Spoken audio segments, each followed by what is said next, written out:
Good news ये है कि धौलेरा और उससे जुड़ी भारतमाला का सक्सेस निश्चित है और इसका सबसे बड़ा कारण है ऑस्ट्रेलिया, जापान, अमेरिका और यूरोपियन देशों की चीन से बेपनाह नफरत और इन सभी देशों की अपनी मैन्युफैक्चरिंग इंडिया में शिफ्ट करने की चाहत एवं हिंदुस्तान का डोमेस्टिक कंजम्पशन में अपने आप में ही एक हेल्दी सेल्फ सफिशिएंट इकोनॉमी होना।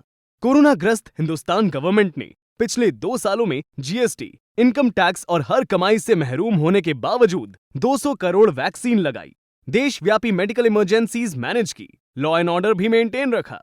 पैंडेमिक के अनएक्सपेक्टेड खर्चों के कारण धौलेरा और उससे लगे eastern and western industrial corridor का काम डिले होना कोई बड़ी बात नहीं है।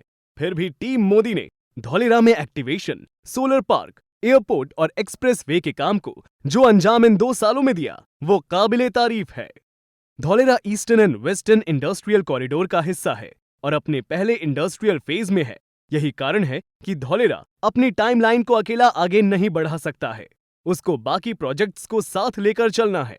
कुछ ही समय में फ्रेट कॉरिडोर पूरा हो जाने से अन्य इंडस्ट्रियल सिटीज और कंज्यूमिंग सिटीज से कनेक्टिविटी पूरी होगी, जो कि लॉजिस्टिक्स कॉस्ट और प्रोडक्ट कॉस्ट को बेहद कम कर देगा और पूरा प्लान आश्चर्यजनक रिजल्ट्स देगा। इतने सारे एक्सप्रेसवे, उन पर इतने इंडस्ट्रियल और स्मार्ट सिटीज, डबल डेकर ट्रेनों के लिए स्पेशल ट्रैक्स बनाने के लिए एक शानदार लीडरशिप के साथ बेशुमार पैसा भी चाहिए।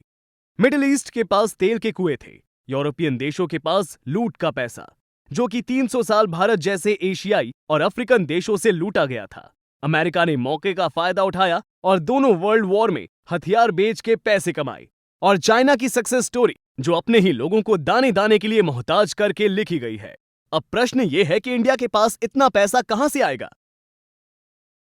हमें ना के बराबर इंटरेस्ट पर विदेशों से उधार मिलता है। कारण है वेस्टर्न कंट्रीज का चाइना की जगह अन्य देशों से माल तैयार करने की जिद, हमारी लोन रीपेमेंट कैपेसिटी और लो कॉस्ट लेबर, जिसकी वजह से भारत अव्वल नंबर पर आता है। आप स्क्रीन पर हमारे देश का सालाना बजट देख सकते हैं, जिसमें डेवलपमेंट, इंफ्रास्ट्रक्चर इत्यादि के लिए 36% हिस्सा हम लोन ले रहे हैं और आज तक असल और इंटरेस्ट समय से और बहुत आसानी से वापस कर रहे हैं। पाकिस्तान पर मात्र 107 बिलियन कर्ज होने के बावजूद कोई लोन देने को तैयार नहीं है, जबकि इंडिया का लोन इससे कई गुना ज्यादा होने के बाद भी पूरी दुनिया हमारे लिए खजाने खोल कर बैठी है और हिंदुस्तान की तरक्की में शामिल होने का इंतजार कर रही है। पाकिस्तान को मिला पैसा उसने अपनी जरूरतों, आतंक और गुलछर्रों में उड़ा दिया, जबकि टीम मोदी ने ये पैसा विकास, इंफ्रास्ट्रक्चर और प्लान्स को इम्प्लीमेंट करने में लगाया है। ऐसा नहीं है, इन सब डेवलपमेंट का फायदा सिर्फ धौलेरा को ही होगा। दिल्ली के पास वेस्टर्न कॉरिडोर पर 2 इंटरनेशनल एयरपोर्ट्स जेवर और कोट कासिम में आ रहे हैं। ये एरिया भी काफी तरक्की करेंगे। प्रोडक्ट सैंपल्स, गोडाउन, मैन्युफैक्चरिंग और व्यापार के सब साधन उपलब्ध होने से देश के उद्योगपति और विदेशों से व्यापारी यहाँ पर आएंगे for business and pleasure trips. इसी के साथ साथ धौलेरा अगले 3 से 4 साल में अपने स्टेज 2, जो कि काफी ग्लैमरस है, उसमें एंटर कर जाएगा और फिर शुरू होगा multi storey buildings, world class infrastructure and business का दौर। आप हमसे धौलेरा में प्लॉट्स और बड़ी लैंड खरीद सकते हैं और कंसल्टेंसी भी प्राप्त कर सकते हैं। कैसा लगा हमारा ये वीडियो कमेंट्स में जरूर बताएं और अगर धौलेरा से जुड़ा कोई सवाल या क्वेरी हो तो call us on 9800000236। Thank you and signing off.